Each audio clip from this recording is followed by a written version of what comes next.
madaxweynaha jamhuuriyadda Somaliland mudane Muuse Biixi Cabdi oo uu wehelinayo madaxweyne ku-xigeenka Somaliland mudane Cabdiraxmaan Cabdilaahi Ismaaciil Saylici ayaa kulankii labaad maanta qasriga madaxtooyada ee dalka loogu arrimiyo ay kula qaateen gudoomiyaasha xisbiyada mucaaradka ee UCID iyo wadani injineer Faysal Cali Xuseen Faysal Cali Waraabe iyo Cabdiraxmaan Maxamed Cabdilaahi Cabdiraxmaan Cirro markii kulankaasi soo idlaaday waxaa warbaahinta la hadlay madaxweyne ku-xigeenka Somaliland iyo gudoomiyaha xisbiga mucaaradka ee wadani waxaanay shacbiga reer Somaliland ugu bushaareeyeen in la isla qaatay inta ka horeysa 10ka bisha koowaad sanadkan fudud inagu soo haya ee 2020 in laga wada shaqeeyo oo la guda galo qodobadii hore loogu heshiiyey sidii loona dhameystiri lahaa si loogu gudbo caqabadihii ku geedaamna doorashooyinka.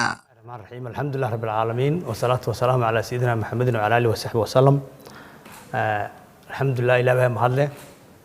سيد الله سعتين أمود رئيس ومعنا الله سعتين دمانتد وهم عن تقبصهم يقولون كل لبعض السدح القدومي حسبي يعني بجوجها مثلا كحيان هان أي سكوي معدين يضلوا لفجوري عمل جوا هذا سيد دور شوين كسومالان رنتي تبدأ بدنا نقدعي وآخر كي أي odayaal muxtarimiin ah oo Soomaaliland hay saxil qaameen iyaguna dhankooda saxil qaameen isla markaana soo jeediyeen go'aamo soo jeediyeen sidii hawsha hor loogu sii dhaqaajin lahaa in doorashadii sida ugu dhaqsaha badan lagu suurtagalsan in loogu qabsoonto sida madaxweynuhu shalayba uu kaga dhawaaqay khudbadii uu ka jeediyey carwadii warshadleyda Soomaaliland waxaan maantana mar labaad oo balantii labaad ahayd markaan isku noqonnay aan ku heshiinay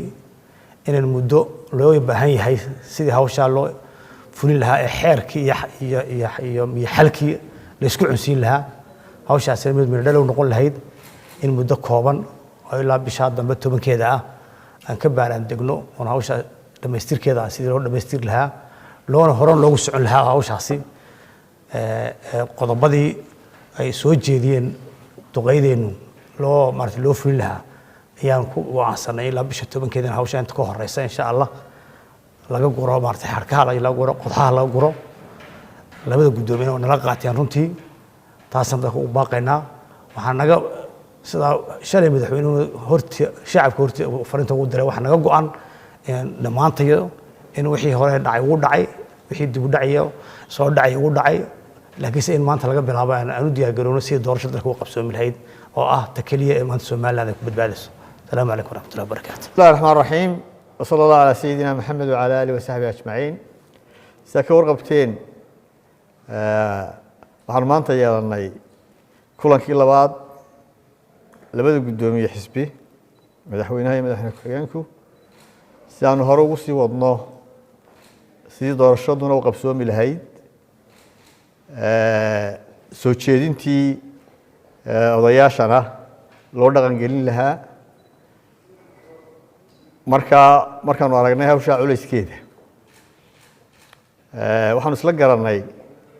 inay u baahan tahay waqti hawsha lagu fuliyo si qodobadii loo fuliyo marka waxaan isla qaadanay in ilaa bisha 10keeda January 10keeda hawshaas la siiyo waqti xukuumadda iyo xisbigeeda iyo madaxweynaha marka waqtiga ay u baahan tahay waan la qaadanay ilaa bisha 10keeda in hawsha la guda galo la soo ururiyo la soo afjaro insha Allah marka waxaan u sheegaynaa ummadda iyo shacbiga reer Somaliland iyo cidda danaynaysa arrimaha doorashada Somaliland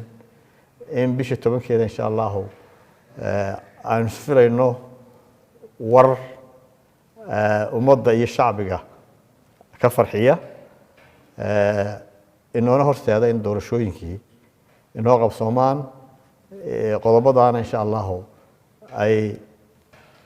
sidii loo fulin lahaa ay noqoto maalin aynu ku baaqno haddii Ilaahay ka dhigo. Assalaamu calaykum.